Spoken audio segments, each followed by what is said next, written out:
राजनीतिक माहौल पूरी तरह से गर्मा चुका है। जिस तरह धीरे धीरे गर्मी बढ़ रही है, मौसम की गर्मी बढ़ रही है, उसी तरह से सियासत में तपिश बढ़ती जा रही है। वार पलटवार का दौर तेज हो चुका है।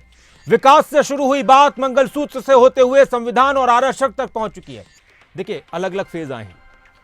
विकास, विकसित भारत, विकास की बात, जनता के मुद्दों की बात, अच्छे स्वास्थ्य की बात, अच्छी शिक्षा की बात, फिर बात आई धर्म पर, संविधान पर, मंगलसूत्र पर, और अब बात पहुंच चुकी है आरक्षण पर। और आरक्षण को लेकर एक दूसरे पर बीजेपी और कांग्रेस के नेता वार कर रहे हैं, तीखे वार कर रहे हैं। बीजेपी और कांग्रेस के नेताओं में तीखे वार और पलटवार शुरू हो चुके हैं। प्रधानमंत्री नरेंद्र मोदी लगातार कांग्रेस और राहुल गांधी पर निशाना साधते हैं। राहुल गांधी को कांग्रेस का शहजादा बताते हुए निशाने पर लेते हैं, तो दूसरी तरफ कांग्रेस के नेताओं की तरफ से भी पीएम मोदी पर और बीजेपी पर निशाना साधा जा रहा है।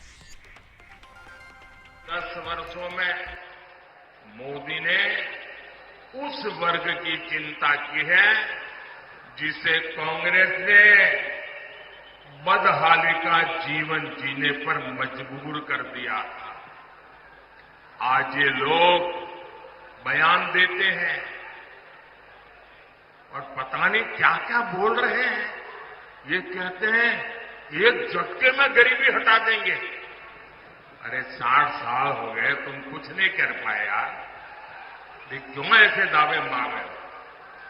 सर, इनकी कई पीढ़ियां इस बात का गवाह है कि वंचित वर्ग के लिए इनकी मानसिकता क्या रही।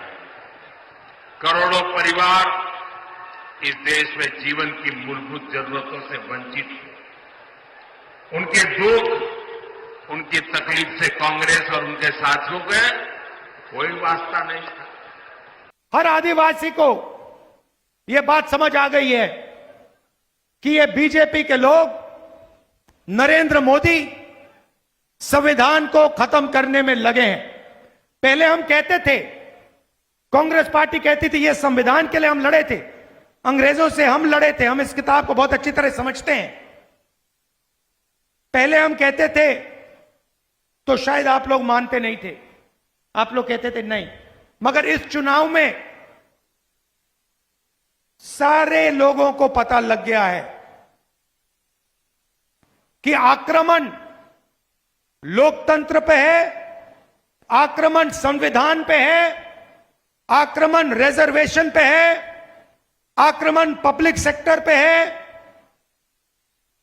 सारे लोगों को यह पता लग गया है।